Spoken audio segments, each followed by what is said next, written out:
Hello again, and welcome to our lecture on vectors. Some quantities, like time and temperature and, say, area, involve only magnitude.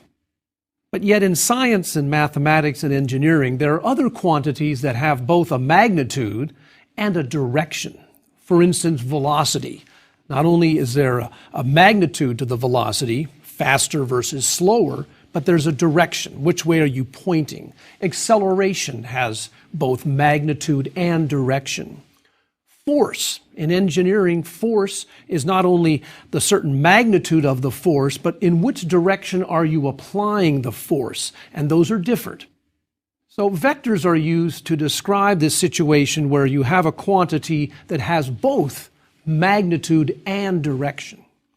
And the way you represent that is with a so-called directed line segment. It'll have an initial point and a terminal point and an arrow joining them. Let me add that vectors are used a whole lot in calculus, but especially in second and third semester calculus courses. In the advanced placement program, vectors are used just a little bit, and of course in physics and science courses they're used all the time.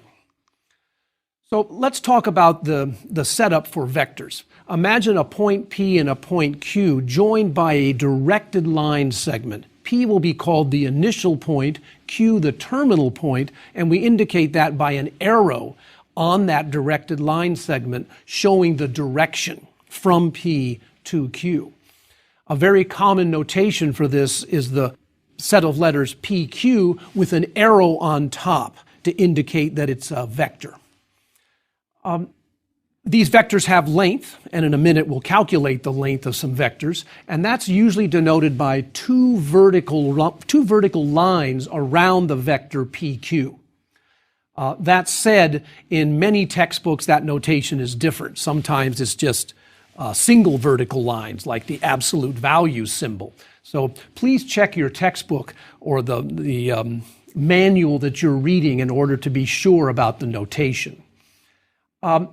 We say that two directed line segments having the same length and the same direction, we call them equivalent. Let me show you a picture of some equivalent directed line segments. Loosely speaking, we'll say that all of these vectors are the same vector. They all represent the same vector. So you can kind of move vectors around as long as you preserve their length and their direction. More technically speaking, the set of all directed line segments that are equivalent to a given one, that's called the vector V in the plane. But loosely speaking, we'll just say we can move vectors around as long as we preserve direction and magnitude. As I said, the notation for vectors can vary with different books. I like a little arrow over the letters PQ. Sometimes a vector will be denoted by a lowercase letter, sometimes boldface, like boldface V or boldface U. Again, the magnitude, a couple of vertical lines is the notation we'll use, but that's not uniform at all. So again, check your book that you're reading, your textbook, to make sure of the notation. Let's do an example.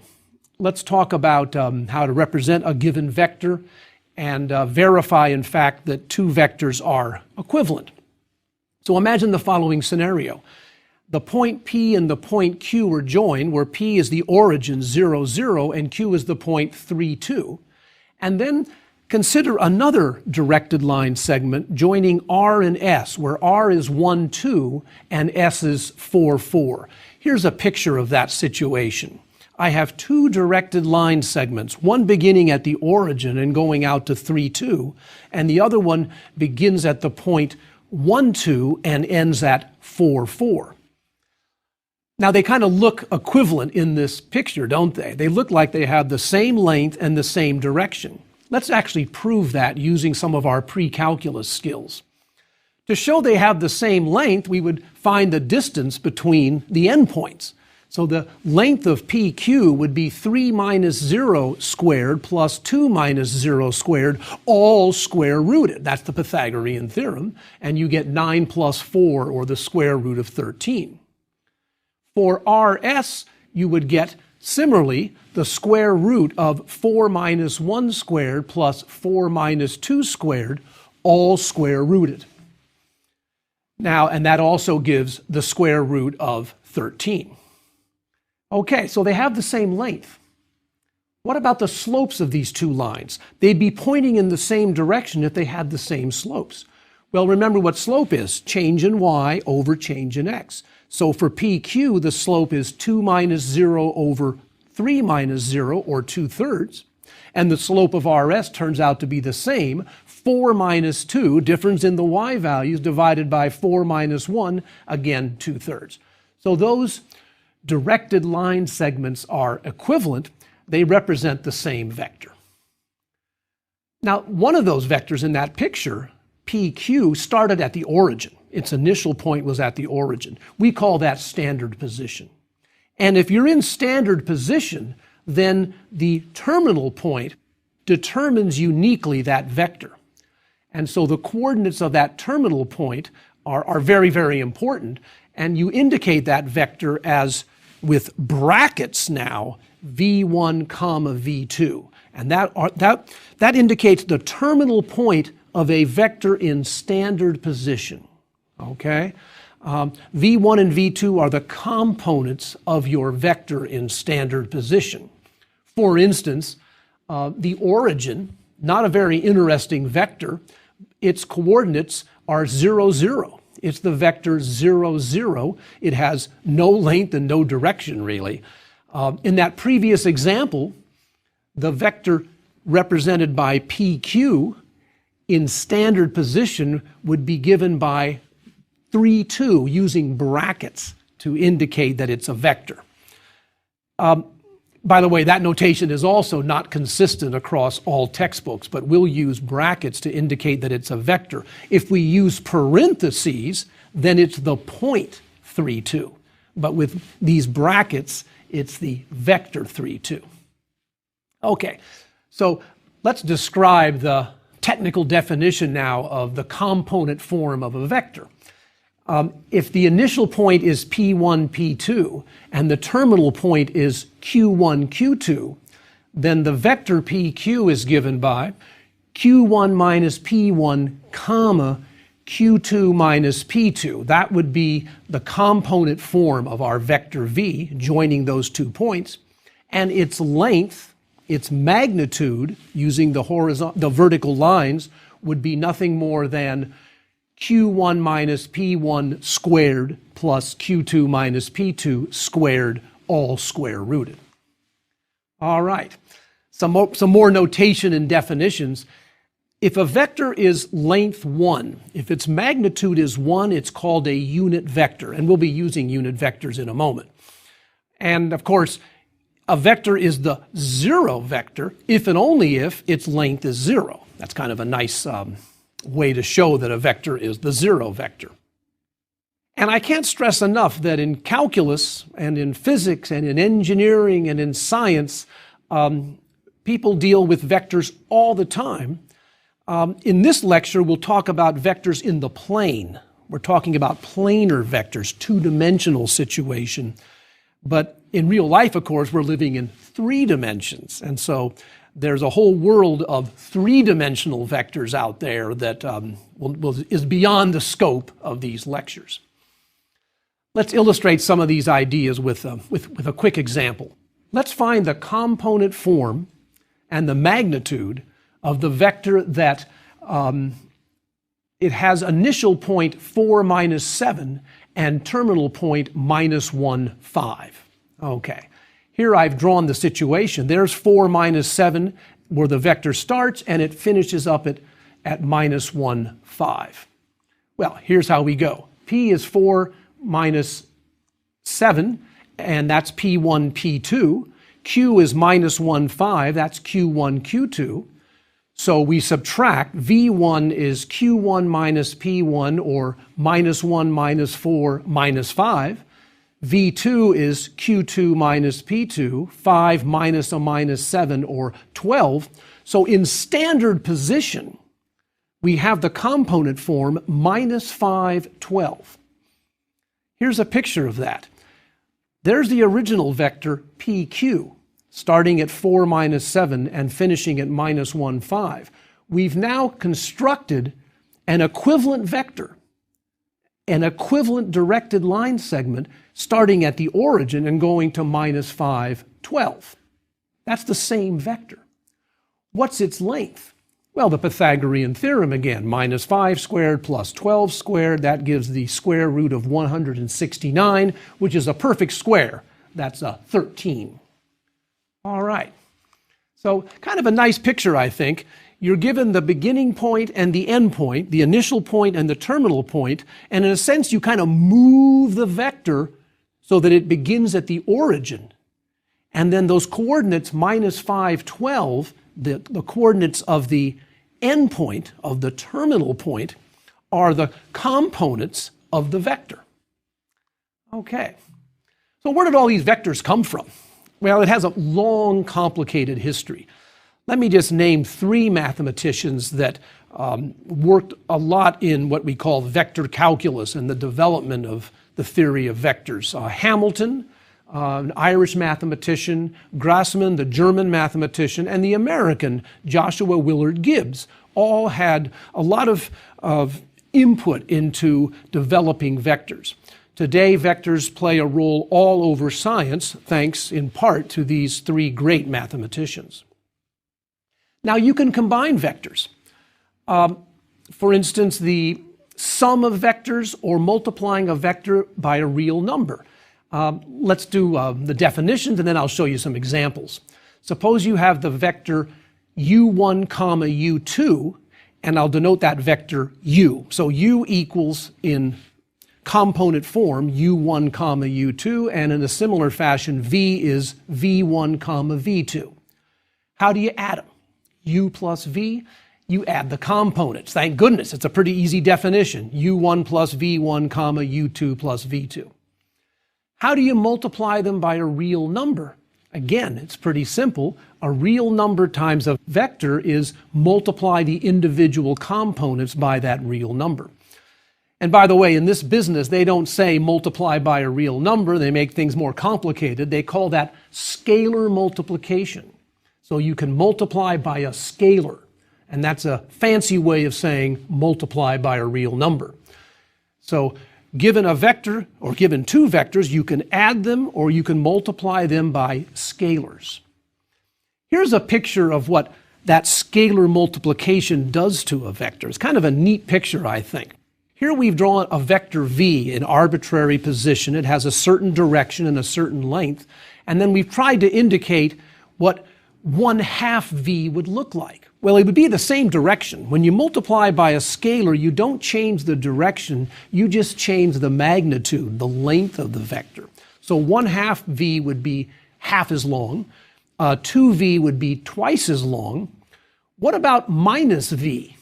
What would that look like? Well, that would multiply each component by -1, wouldn't it? It would reverse the vector. So minus v is the opposite direction of the original vector, and then we've also indicated what -3/2 v would look like. Let's do a specific example. Let's add and multiply some vectors here. So let's let v be -2, 5, w say be 3, 4. Let's play with these vectors. What would 2 times w be? Well, that would be 2 times 3, 4. That would be 2 times 3, comma, 2 times 4, or 6, 8. Notice that the components have been doubled. How about v plus 2w? Well, -2, 5, plus that answer we just got, 6, 8, that would be 4, 13. You add the first components together, -2 plus 6 is 4, and 5 plus 8 is 13. Let's do a few more computations. What would -6, 8 be? Well, that means -1 times the vector 6, 8. So the components get multiplied by -1, and you're left with -6, comma, -8. That vector is the opposite direction of 6, 8.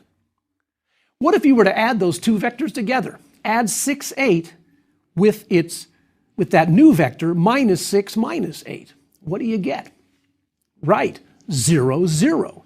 In a sense, we have an additive inverse here, don't we? We've added two vectors and obtained the 0 vector.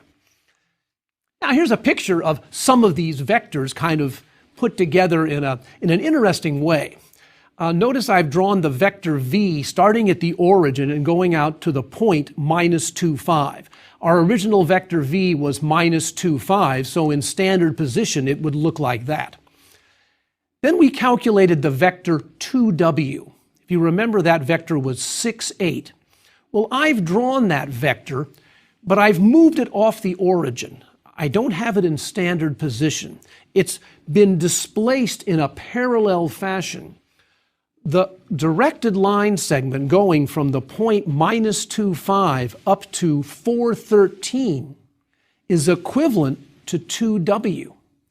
Here you can check that real quick. Subtract the x-coordinates, you get 4 minus a minus 2, or 6, and the y-coordinates are 13 minus 5, or 8. 6, 8 was the vector 2w, wasn't it?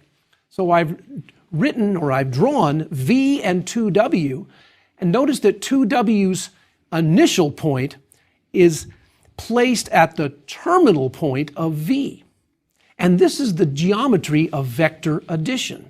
v plus 2w is the resultant vector starting at the origin and ending up at the point 4, 13. Isn't that neat?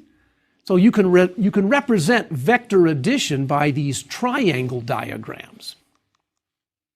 Okay, you be the teacher for a moment. Student comes up to you. Professor, given a vector v, how can I describe what minus 2v looks like? How can I describe that, teacher?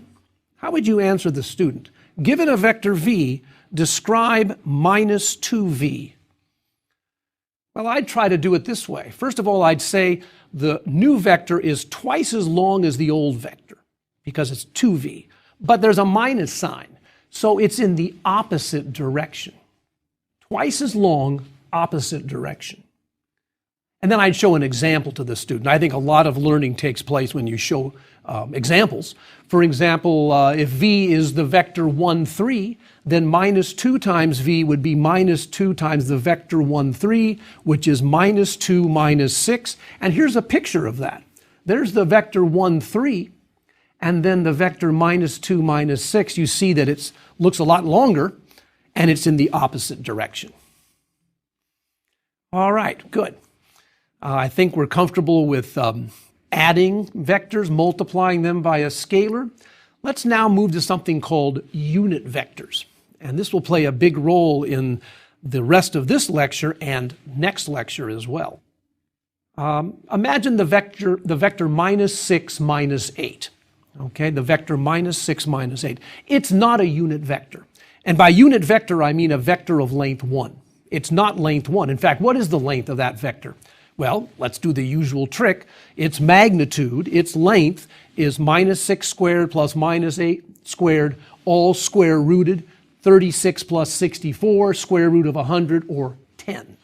So that vector is length 10. Now, can you think of a vector in the same direction as v, as the original vector, but having not length 10, but length 1? I want to shrink it down to length 1. How could I do that? Right. Take the vector and multiply it by 1/10, or divide it by 10. That will shrink it down to a unit vector. So 1/10 of the vector minus 6 minus 8 is, if you bring the 1/10 inside, scalar multiplication, it's minus 3/5 comma minus 4/5. And that is a unit vector. The length of that vector is 1. You can just check it. Find the length of that vector, 9 over 25 plus 16 over 25. That adds up to 1. So given a vector, to construct a unit vector in the same direction is pretty simple. All you have to do is find the length of the original vector and divide by it. Okay. Now, there are two unit vectors that occur over and over. They're kind of obvious unit vectors. The vector 1, 0, that's nothing more than going out the x-axis 1 unit. That vector, a horizontal vector, is a unit vector. And the vector 0, 1, a vertical vector starting at the origin and going up the y-axis, 0, 1 is a unit vector. And they're so important, they're given special symbols. I, and this is a boldface I because it's a vector, equals the vector 1, 0, and j equals the vector 0, 1. If you were doing three-dimensional vectors, there'd be a third one called k in the third dimension, but we're only doing planar vectors. So I and j are our two sort of fundamental vectors. And watch what you can do with them. Take any old vector, you can write it in terms of these two special vectors. For instance, the vector -3, 8 would be -3 times 1, 0 plus 8 times 0, 1. Or, if you want to use our new symbols, -3i plus 8j. What we've done is we've expressed an arbitrary vector as a linear combination of I and j. Now, a little warning here. The symbol I that we're using for the vector 1, 0 should not at all be confused with the square root of -1. Remember, we had I equal the square root of -1 in the complex numbers. Those are completely different ideas. The boldface I is a vector in this lecture. Okay. I've mentioned about, of course, how important vectors are in calculus and engineering in describing motion, velocity and acceleration of particles. Vector operations are also very, very important in calculus. And in fact, these vector operations of addition and scalar multiplication are so important that over time, an entire course has been built up based on analyzing vectors. And it's called linear algebra or vector analysis. It's a subject that students usually take after calculus, and it deals with issues of what are called vector spaces. And a vector space consists of a set of vectors and those two operations we were talking about and a lot of properties that those operations satisfy. So if you're at a university, you might see in the catalog courses called linear algebra. They're talking about the kind of vectors that we've been developing today. Let's go on. Let's use these unit vectors now to talk about how to express an arbitrary vector in a very convenient form. Remember, I is the unit vector 1, 0. J is the unit vector 0, 1. Now I want to express direction. Okay, so here's a picture that will help me express the direction of a vector. Imagine a unit vector u making an angle theta with the positive x-axis, and the endpoints of this vector u will be xy. So what is x? Well, we go back to the original definition of trigonometry. X is cosine theta, and y is sine theta. That's how we defined sine and cosine in trigonometry. So the vector u, which is a unit vector here because that circle was a unit circle, can be described as cosine theta comma sine theta, x comma y. It's really a convenient notation. It says that you pick an angle theta and you move out, and u is a unit vector in that direction theta. Theta is often called a direction angle, and u is the unit vector in that direction theta. Now, you can write this slightly differently, but more conveniently. Factor out the cosine theta, and you have cosine theta times the vector 1, 0 plus sine theta times the vector 0, 1, and that equals cosine theta I, where I is our new symbol, plus sine theta j. So that is a way of describing an arbitrary unit vector in terms of its angle. Well, now wait, suppose I had a vector that is not a unit vector, but length longer or shorter. Suppose the vector v has length v with vertical lines around it. You could describe that vector as follows: length of v times the corresponding unit vector. In other words, if v is a long vector, it's nothing more than the unit vector stretched out the appropriate length, and that length is the length of v. So it's length of v times cosine theta comma sine theta, and then you can do the manipulations and get length of v times cosine theta I plus sine theta j, and that's often written as length of v times cosine theta I plus length of v sine theta j. That's a very standard way of describing a vector v. It has sort of two components to it, two issues. One is the angle theta. That's telling me the direction of my vector v. And then there's a multiplication by the length of v. That tells me the magnitude of v. It's a very nice form. Let's do a quick example of this new idea. Suppose v is the vector 3, 3, which would be 3i plus 3j. What's the length of the vector 3, 3? Well, it's 3 squared plus 3 squared, all square rooted. 9 plus 9 is 18. Square root of 18 is 3 square roots of 2. What angle does the vector 3, 3 make with the positive x-axis? Yeah, a 45-degree angle. So we can describe this vector v as length of v times cosine theta sine theta, or 3 square roots of 2 times cosine 45i plus sine 45j. Again, that's a very attractive way of describing this vector. It tells you the angle it makes, and it tells you how long it is, all in one simple equation. Here's a picture of our vector v making the 45-degree angle, and it ends up at 3, 3, and we described it using the length and the angle. Okay, good. Let's talk about some properties that unfortunately are not true. Let me ask you some questions about some things. For instance, is it true or not that the magnitude of the sum of two vectors is the sum of their magnitudes? In other words, if you have two vectors and you add them up and find out how long that is, what's the length of that sum, is that the same as the sum of the individual lengths? What do you think? Is the magnitude of a sum of two vectors the same as the sum of their magnitudes? Well, I claim it's false. Some of the good news about mathematics is when something is false, all you have to do is find a counterexample. Can we think of an example that shows that this is not true in general? Well, how about some of our simple vectors?